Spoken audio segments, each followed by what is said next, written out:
Hello दोस्तों, स्वागत है आपका संकल्प स्पीसीएस में। आइए देखते भारतीय राष्ट्रीय आंदोलन में सविनय अवज्ञा आंदोलन, जो लेक्चर सीरीज चला रहा है बिहार टीचर बहाली आया है 2023 का, उसके लिए बहुत इम्पोर्टेंट होने वाला। और बीपीएससी 69th बीपीएससी का प्री होने वाला 30 सितंबर को, उसके लिए बहुत इंपॉर्टेंट ये सीरीज जो है। तो आप लोग चैनल के साथ बने रहिए, सब्सक्राइब करवाइए और थोड़ा सा ध्यान दीजिए टॉपिक पर। एक एक टॉपिक को अच्छे से पढ़िए, नोट कीजिए, नोट बनाना है तो नोट बना लीजिए और थोड़ा सा सही ढंग से पढ़िए। और कोई भी गाइडेंस के लिए हमारे टेलीग्राम चैनल से जुड़ जाइए या कमेंट पिन कीजिए या उसमें जाकर मुझे टेलीग्राम पर पर्सनल मैसेज कीजिए। सब कुछ गाइडेंस आपको अवेलेबल करवाएंगे। तो आइए शुरुआत करते हैं सविनय अवज्ञा आंदोलन से। सविनय अवज्ञा आंदोलन की शुरुआत कब होती है? 1930 ईस्वी को। 30 जनवरी 1930 ईस्वी को गांधी जी ने पत्र यंग इंडिया में 11 सूत्री मांग सरकार के सामने रखी। कब? 30 जनवरी 1930 को गांधी जी अपने पत्र यंग इंडिया में 11 सूत्री मांग सरकार के सामने रखी, परंतु वायसराय लॉर्ड इरविन इस पर कोई ध्यान नहीं दिया। 6 मार्च 1930 को गांधी जी लॉर्ड इरविन को पत्र लिखा, जिसमें मांगे न स्वीकार किए जाने पर सविनय अवज्ञा आंदोलन करने की धमकी दी। लेकिन लॉर्ड इरविन फिर से इस पर कोई ध्यान नहीं दिया। 12 मार्च 1930 को गांधी जी अपने 78 चुने हुए अनुयायियों के साथ साबरमती आश्रम से प्रसिद्ध दांडी मार्च की यात्रा प्रारंभ किया। उसके बाद 5 अप्रैल 1930 को गांधी जी दांडी पहुंचे। 6 अप्रैल 1930 को दांडी में अवैध रूप से नमक बनाकर कानून तोड़ा और इसके बाद संपूर्ण देश में नमक सत्याग्रह आंदोलन आदि प्रारंभ हो गया। तो यहाँ से थोड़ा सा पॉइंट लिख लीजिएगा, इम्पोर्टेंट पॉइंट है। गांधी जी दांडी यात्रा शुरुआत करते कब? 12 मार्च 1930 को। पहुंचते कब? 6 अप्रैल 1930 को। यात्रा टोटल कितने दिन करते? 24 मील की, 24 दिन की। और कितना माइल का? 240 मील की। तो थोड़ा सा याद रखिए। और कितना आदमी थे इस यात्रा में भाग लेते? तो 78 डेलीगेट थे, अनुयायी थे गांधी जी के। तो ये पॉइंट सब पूछता है क्वेश्चन, तो थोड़ा सा ध्यान दीजिएगा। उसके बाद क्या होता है? 5 मई 1930 को गांधी जी को गिरफ्तार कर पुणे के यरवदा जेल में रख दिया जाता है। गांधी जी ने यह घोषणा की थी कि वे धरनासन, जो गुजरात में नमक का गोदाम था, वहाँ पर धावा बोलकर नमक कानून तोड़ेंगे। 31 मई 1930 को गांधी जी द्वारा आह्वान किए गए आंदोलन को सरोजिनी नायडू और दोस्त इमाम साहब, गांधी जी के पुत्र मनीलाल गांधी हजारों कार्यकर्ता के साथ धरनासन नमक की कार्यशाला पर में धावा बोला और इन पर पुलिसों ने भीषण लाठीचार्ज किया। अमेरिकी पत्रकार वेब मिलर धरनासन के निरसंग लाठीचार्ज का आंखों देखा वर्णन अपने पत्र न्यू फ्रीमैन में किया था। अब्दुल गफ्फार खान, जो सीमांत गांधी के नाम से फेमस है, अहिंसक आंदोलनकारियों का एक दल तैयार किया, जिसे खुदाई खिदमत गार्ड के नाम से जाना जाता था। खुदाई खिदमत गार्ड के सदस्य लाल रंग की वर्दी पहनते थे तथा इन्हें लाल कुर्ती के नाम से भी जाना जाता है और इसके आंदोलन को लाल कुर्ती आंदोलन कहा गया। पूर्वोत्तर क्षेत्र मणिपुर में भी यह आंदोलन चला। यहाँ पर नागाओं ने यदुनाग के नेतृत्व में ब्रिटिश शासकों के पूर्ण असहयोग एवं कर बंदी के आंदोलन चलाया और इस आंदोलन को जिया तरंग आंदोलन के नाम से जाना जाता है। क्या नाम है? जिया तरंग, याद रखिएगा। यदुनाग के बाद उसकी बहन गैडन्यूल, जो रानी गिडालू ने नागा आंदोलन का नेतृत्व किया और उन्हें गिरफ्तार कर आजीवन कारावास की सजा दिया गया। उसके बाद क्या हुआ? जवाहरलाल नेहरू ने लिखा कि एक दिन ऐसा आएगा जब पूरा देश गैरनीलियों के स्नेहपूर्वक स्मरण करेगा। गांधी जी इसके गैरनीलियों की जो गिरफ्तारी के बाद ये बोला था जवाहरलाल नेहरू ने। उसके बाद छतरपुर में करबंदी आंदोलन चला। यहाँ आंदोलन का नेतृत्व डाकू मंगल सिंह ने किया था। तमिलनाडु में सी राजगोपाली के नेतृत्व में नमक सत्याग्रह चला। यह तिरुचिन्नापल्ली से लेकर वेदारण्य के पद तक की पद यात्रा किया।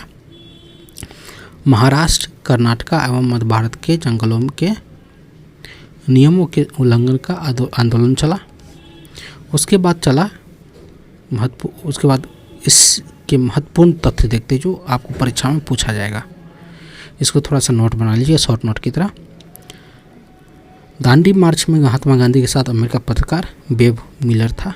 12 मार्च 1930 को गांधी जी प्रसिद्ध दांडी मार्च के आरंभ करता। 72 अनुयायियों के साथ गांधी साबरमती आश्रम से गुजरात के समुद्र तट स्थित दांडी की यात्रा प्रारंभ करता। 78 अनुयायियों में सर्वाधिक 31 अनुयायी गुजरात से थे। उत्तर प्रदेश से 8 अनुयायी थे सम्मिलित हुए थे। बिहार से केवल 1 अनुयायी थे जो गिरिधारी चौधरी शामिल हुए थे। महात्मा गांधी 12 मार्च 1930 को दांडी यात्रा प्रारंभ की। 5 अप्रैल 1930 को यह दांडी पहुंचे और यहाँ आए हुए सभी राष्ट्रीय और अंतर्राष्ट्रीय पत्रकारों को संबोधित करते हुए गांधी जी ने कहा कि शक्ति के विरुद्ध अधिकार की इस लड़ाई में मैं विश्व का सहानुभूति चाहता हूँ। शक्ति ये पूछ दिया गया है कहीं जगह। गांधी जी वहाँ क्या बोला था? शक्ति के विरुद्ध अधिकार में यह कि इस लड़ाई में मैं विश्व की सहानुभूति चाहता हूँ। नमक सत्याग्रह के समय 5 मई 1930 को गांधी जी को गिरफ्तार करने के बाद आंदोलन के नेता के रूप में स्थान अब्बास तैयब जी को लिया। उसके बाद देखते हैं गांधी जी की 11 सूत्री मांग क्या था जो पत्र में निकाले थे। रुपयों के विनिमय दर घटाकर 1 शिलिंग 4 पेंस कर दी जाए। भू राजस्व में 50% की कमी हो जाए। सिविल अधिकारियों को वेतन 50% की कमी की जाए। सैनिक खर्च 50% की कमी की जाए। रक्षात्मक शुल्क लगाया जाए और यातायात में कमी की जाए। नमक कर समाप्त कर दिया जाए। तटीय यातायात रक्षा विधेयक पारित किया जाए। CID विभाग समाप्त कर दी जाए। भारतीय को अग्नि अस्त्र लाइसेंस दिया जाए। नशीला वस्तु का विक्रय को बंद किया जाए। और 11वां नंबर में उन सभी राजनीतिक बंदियों को रिहाई की जाए जिन्हें पर हत्या का आरोप न हो। उसके बाद था दांडी मार्च हुआ। दांडी मार्च गुजरात प्रांत के नवसारी जिले में स्थित था। साबरमती आश्रम से दांडी की दूरी 241 मील है। गांधी जी साबरमती से 24 दिनों में के बाद 5 अप्रैल 1930 को पैदल चलकर पहुँचे। 6 अप्रैल को प्रातः उन्होंने दांडी समुद्र पर तट पर नमक बनाकर नमक सत्याग्रह किए, नमक कानून तोड़े। उसके बाद होता है राउंड टेबल कॉन्फ्रेंस जो प्रथम गोलमेज सम्मेलन कहते हैं इसको फर्स्ट राउंड टेबल कॉन्फ्रेंस था। 1930 से 1931 में हुआ था। यह सम्मेलन 12 नवंबर 1930 से लेकर 19 जनवरी 1931 तक चला। यह सम्मेलन सेंट जेम्स प्लेस लंदन में आयोजित हुआ। इसका उद्घाटन ब्रिटिश सम्राट जॉर्ज V ने किया था। इस समय ब्रिटिश के प्रधानमंत्री सर रैमजे मैकडॉनल्ड थे जो सम्मेलन के अध्यक्ष थे। उसके बाद क्या होता है? इस सम्मेलन का कुल 89 प्रतिनिधि ने भाग लिया था जिसमें 16 ब्रिटिश राज निकाय दलों ने शेष 73 भारतीय प्रतिनिधित्व करते थे। भारतीय विदेशी रियासतों के 16 नरेशों ने इसमें भाग लिया था। कांग्रेस का कोई भी प्रतिनिधि इस सम्मेलन में उपस्थित नहीं हुआ था। प्रथम गोलमेज सम्मेलन के दल व इनके प्रतिनिधि के बारे में देखते हैं। उदारवादी दल से टी.वी. सुब्रू एवं C.I. चिंतामणि थे। हिंदू महासभा से M.R. जयंकर और B.S. मुंजे थे। मुस्लिम लीग से सरागा खां, मोहम्मद शफी और मोहम्मद अली जिन्ना थे। दलित वर्ग से डॉक्टर B.R. अम्बेडकर थे। एंग्लो इंडियन से टी.के. पॉल थे। ये वाला क्वेश्चन पूछा गया। एंग्लो इंडियन से कौन थे? तो टी.के. पॉल थे। सिख से सरदार संपूर्ण सिंह थे। गांधी इरविन पैक्ट होता है, प्रथम गोलमेज सम्मेलन होता है, उसको अनसक्सेसफुल होने के बाद गांधी इरविन पैक्ट होता है 1931 को। यह समझौता 5 मार्च 1931 को वायसराय इरविन एवं गांधी जी के बीच दिल्ली में होता और अतः इसे दिल्ली पैक्ट के नाम से भी जाना जाता है। इस समझौता में मुख्य बिंदु इस प्रकार थे। गांधी जी सविनय अवज्ञा आंदोलन स्थगित करेंगे। मुख्य बिंदु इस प्रकार थे। पहला बिंदु था कि गांधी जी सविनय अवज्ञा आंदोलन को स्थगित करे थे। कांग्रेस द्वितीय गोलमेज सम्मेलन में भाग लेगी। सरकार उन सभी राजनीतिक बंदियों को रिहा करेगी जिन पर हिंसा में कोई मुकदमा नहीं हो। राजनीतिक बंदियों को जब्त की गई संपत्ति वापस की जाएगी। भारतीय का नमक बनाने का अधिकार प्राप्त होगा। और इस समझौते के बारे में कहा जाता है कि गांधी जी 3 क्रांतिकारी भगत सिंह, राजगुरु और सुखदेव को फांसी से नहीं बचा सके। इस समझौते में टीवी सप्रो और जयंकर महत्वपूर्ण भूमिका निभा रही थी। कांग्रेस के कराची अधिवेशन 1931 में होता है। सुभाष चंद्र बोस ने भारतीय राष्ट्रीय कांग्रेस की कराची अधिवेशन 1931 को महात्मा गांधी को लोकप्रिय और सम्मान की पराकाष्ठा माना। उसके बाद 1931 में राष्ट्रीय कांग्रेस की कराची अधिवेशन के लिए, जिसकी अध्यक्षता सरदार पटेल कर रहे थे, पंडित जवाहरलाल नेहरू ने मूल अधिकारों और आर्थिक कार्यक्रम के संकल्प प्रारूपित किया था। और इसी कराची अधिवेशन में गांधी जी को काले झंडे दिखाए गए थे, याद रखिएगा थोड़ा। द्वितीय गोलमेज सम्मेलन जो 1931 में होता है। इस सम्मेलन में आयोजन 7 सितंबर 1931 को से लेकर 1 दिसंबर 1931 तक लंदन में होता है। इस सम्मेलन में कुल 31 प्रतिनिधि उपस्थित हुए थे। कांग्रेस के एकमात्र प्रतिनिधि गांधी जी उपस्थित हुए थे। गांधी SS राजपूत नामक जहाज से लंदन गए थे। उदारवादी दल टीवी सप्रो और मुस्लिम लीग, मुस्लिम अली जिन्ना तथा दलित नेता BR अम्बेडकर शामिल हुए थे। द्वितीय गोलमेज सम्मेलन के सांप्रदायिक समस्या उभर कर सामने आई। बिना किसी नतीजे से सम्मेलन समाप्त हो गया था। गांधी जी वापस भारत लौट गए और कहा कि मैं खाली हाथ लौटा हूँ, परंतु मैं अपने देश की इज्जत को बट्टा नहीं लगने दिया। सांप्रदायिक पंचाट जो कॉमनवेल्थ अवार्ड आया था उसके बाद आया था 1932 में। 16 अगस्त 1932 को ब्रिटिश प्रधानमंत्री रैमजे मैकडोनल्ड के सांप्रदायिक पंचवाट की घोषणा की थी। इस निर्णय के तहत अल्पसंख्यक समुदायों के प्रांतीय विधानमंडलों के पृथक निर्वाचक मंडल की व्यवस्था की गई थी। इसमें दलित वर्ग को अल्पसंख्यक मानकर हिंदुओं से अलग कर दिया गया था। इस उद्देश्य का सांप्रदायिक फूट को बढ़ावा देकर अंतर्राष्ट्रीय आंदोलन को कमजोर करना चाहता था। उसके बाद होता है पूना पैक्ट, जो 26 सितंबर 1932 को गांधी जी दलितों के पृथक निर्वाचन मंडल बनाए जाने पर बहुत दुखी हुए थे। 20 सितंबर 1932 से गांधी जी पूना यरवता जेल में आमरण अनशन पर प्रारंभ किए। मदन मोहन मालवीय, डॉक्टर राजेंद्र प्रसाद और C राजगोपाली के प्रयासों से पूना में गांधी जी एवं डॉक्टर अंबेडकर के मध्य समझौता हुआ।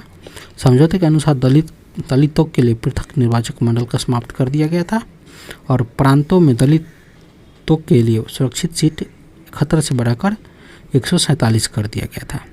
इस समझौते पर गांधी और भीमराव अम्बेडकर के हस्ताक्षर हुए थे। अब इसके बाद महत्वपूर्ण तथ्य देखते क्या है। हरिजन सेवक संघ, जो पूर्व नाम था all India anti untouchability league था, जो समाज में छुआछूत को समाप्त करने हेतु गांधी जी 30 सितंबर 1932 को इसकी स्थापना किया। इसी नाम बाद में इसी का नाम हरिजन सेवक संघ पर गया था। 26 दिसंबर 1932 को पूना पैक्ट के बाद गांधी जी 30 सितंबर 1932 को all India anti untouchability league की स्थापना किया, जो बाद में हरिजन सेवक संघ के नाम से प्रसिद्ध हुआ था। इसके प्रथम अध्यक्ष घनश्याम दास बिरला थे, GD बिरला थे। मैकडोनल्ड के सांप्रदायिक पंचाट ने मुसलमान, दलितों और सिखों के पृथक चुनाव क्षेत्र एवं आरक्षित सीटों पर आवंटित की थी, लेकिन बुद्धों को नहीं किया था। डॉक्टर भीमराव अंबेडकर 1920 में दलित वर्गों को संघ स्थापित करता है। इसके अतिरिक्त डॉक्टर अंबेडकर ने 1924 में बहिष्कृत हितकर्मी सभा की स्थापना किया था। 1927 में बहिष्कृत भारत नाम की पत्रिका भी प्रकाशन हुआ था जो मराठी में था। उसके बाद तृतीय गोलमेज सम्मेलन होता है 17 नवंबर 1932 से 24 दिसंबर 1932 तक लंदन में आयोजित होता है। इस सम्मेलन में 46 प्रतिनिधि ने भाग लिया था। इसमें कांग्रेस तथा इंग्लैंड के लेबर पार्टी भाग नहीं लिए थे। कौन ने भाग लिया था? कांग्रेस और इंग्लैंड के जो लेबर पार्टी थे उसने भाग नहीं लिए थे। इस सम्मेलन में सरकार ने ऐसे किसी व्यक्ति को आमंत्रित नहीं किया था जिससे सरकार का विरोध हो सकता हो। मोहम्मद अली जिन्ना को भी आमंत्रित नहीं किया था इस सम्मेलन में। ज़्यादातर प्रतिनिधि उदारवादी और सांप्रदायिक दल के थे। उसके बाद होता है और डॉक्टर अंबेडकर और टीबी सपुरू उपस्थित हुए थे इस सम्मेलन में। श्वेत पत्र, इस सम्मेलन के बाद मार्च 1930 में ब्रिटिश सरकार ने एक श्वेत पत्र प्रकाशित किया था जिसमें भारत के नए संवैधानिक उपबंधों को उल्लेख था। 1 अप्रैल 1933 को ब्रिटिश संसद ने दोनों सदनों को की एक संयुक्त पावर समिति बनाई गई जिसके अध्यक्ष लॉर्ड लिनलिथगो थे। पावर समिति का कार्य श्वेत पत्र के उपबंधों का मूल्यांकन करना था। 11 नवंबर 1934 को पावर समिति की रिपोर्ट प्रकाशित हुई जिसके आधार पर ब्रिटिश संसद ने एक विधेयक प्रस्तुत किया था। 1935 में भारतीय शासन अधिनियम पारित होता है। 1935 का अधिनियम पारित होता है। उसके बाद होता है कांग्रेस समाजवादी पार्टी। जयप्रकाश नारायण और आचार्य नरेंद्र देव 1934 में बॉम्बे में कांग्रेस समाजवादी पार्टी की स्थापना करते हैं और कांग्रेस की गतिविधियों के असंतुष्ट होकर 1931 में जयप्रकाश नारायण ने नेतृत्व में बिहार में समाजवादी दल की और 1933 में ब्रिजलाल के नेतृत्व में पंजाब में समाजवादी की गठन किया था। इस संगठन को मिलाकर बॉम्बे में 1934 में कांग्रेस समाजवादी पार्टी की स्थापना करता है। ये भी इम्पोर्टेंट है, थोड़ा सा देख लीजिएगा। 1937 में प्रांतीय चुनाव के बारे में देखते हैं। 1935 के अधिनियम के महत्वपूर्ण विशेषताओं थी। प्रांतों की महत्वपूर्ण स्वतंत्रता दिया जाना था। 1935 के अधिनियम बनते ही अनेक क्षेत्रीय पार्टी का गठन प्रारंभ हो गया था। बंगाल में फजलुल हक के नेतृत्व में प्रजा कृषक पार्टी का गठन हुआ था। कहाँ पर? फजलुल हक के नेतृत्व में प्रजा कृषक पार्टी का स्थापना था। पंजाब में अफसर हुसैन के नेतृत्व में यूनियनिस्ट पार्टी का गठन हुआ था। महाराष्ट्र में मध्य प्रांत में भीमराव अम्बेडकर के नेतृत्व में स्वतंत्र कामगार दल का स्थापना हुआ था। 1937 में ब्रिटिश भारत में के 11 प्रांतों में चुनाव हुए। कांग्रेस में सभी इस चुनाव में शामिल हुए थे। कांग्रेस भी इस चुनाव में शामिल हुए थे। कांग्रेस को मद्रास व मध्य प्रांत, संयुक्त प्रांत, बिहार एवं उड़ीसा में पूर्ण बहुमत प्राप्त हुआ था तथा बॉम्बे में केवल एक सीट से पूर्ण बहुमत से पीछे थी। प्रांत में 6 प्रांतों में कांग्रेस की सरकार बनी थी। उसके बाद बंगाल में प्रजा कृषक पार्टी मुस्लिम लीग के सहयोग से फजलुल हक के नेतृत्व में सरकार बनाई थी बंगाल में। और पंजाब में